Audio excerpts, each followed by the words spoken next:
Hello there guys, James here. Today we'll be breaking away from the traditional good, okay as well as the bad section type of review. In this video I'll be sharing my usage experience of Nusantara Project 3.2 for the Poco F1. The build date is 1/9/2021 and it comes with Silvercore 9.9.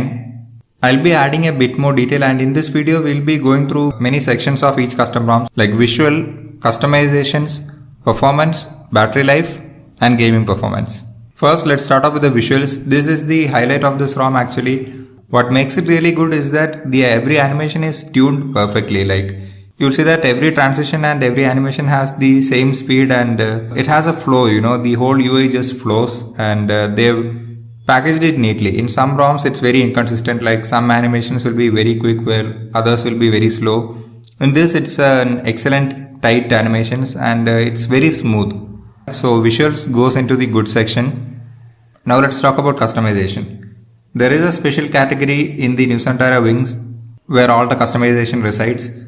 So you have a lot of options here, from everything from basic themes to lock screen and fingerprint preferences, in which I have turned the vibration off, and battery options, icons, traffic indicators, everything. There are a lot of options. And in this I have to say that I really like the end of list animation where it bounces around softly rather than stopping like hitting a brick wall. So yeah, I like that quite a bit. The customization also goes into the good section. Now let's talk performance. Specifically, let's talk app performance. So the app loading speeds are very good, and the fact that the animations are very smooth, it complements that. You never feel like apps are slowing down or bogging down. And the smooth animations also makes the UI flow, like I told. So that also goes to the good section. Now let's talk battery life. So the first thing I have to say that the overall battery life of this ROM is very good. If you are using it casually, it will be very good. Unfortunately, in all the days that I used this ROM were intensive usage. I had to run hotspot for a long time, and I did make a lot of calls. So my battery life is not the perfect example, but if you use it casually, you can push it to 9 hours and above. If you are running a fresh battery, that is. But there is a problem in the battery section, that the smart charging feature that is supposed to limit the charging, I set it to 80%, but it still charges above that. So that does affect the score a little bit. But overall the battery life is very good. Now let's talk gaming performance. The actual gaming performance is not the best, but it's not the worst either. It's actually somewhere in between the good and the okay section. It is stable for the most part, but the problem is sometimes it does drop frames, and sometimes you can notice the lags.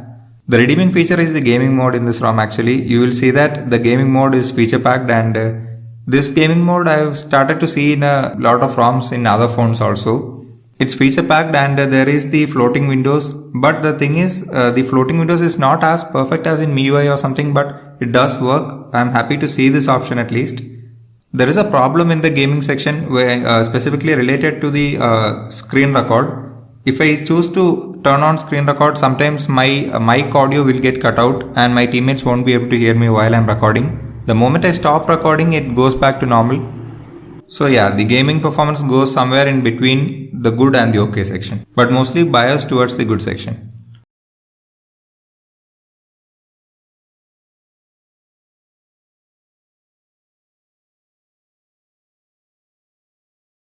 Now I'll share my personal thoughts where I say what could have been better. So the first thing is the about phone section. It's not a big thing. This is nitpicking actually. This section could have been much more neatly organized. And another thing is that the game mode did interfere with the permission selection screen. When I launched the game first, it did not allow me to allow the mic permission. So I had to turn the game mode off and then come back to the game to allow. It's a one-time thing, but it is there. And another thing is that I did have some trouble with GApps. I used NickJApps with this ROM, and when I used the stock variant, the screen, it got to a black screen. I am using the Omni version now, but even that I had some trouble initially, but I sorted it out. So in conclusion, I really like this ROM. I am hesitant to move away from this ROM actually. For the pure visual aspect of this ROM is very pleasant to use. Like I told, the UI just flows, Not a lot of ROMs do that. So the final score of this ROM will be revealed here. And yeah, so from this video onwards, I am thinking of restructuring all my videos according to this format, where I add a bit more detail into the mix. And I hope you guys enjoyed this video. If you have any questions or queries, feel free to leave them in the comment section guys, and see you guys in the next one.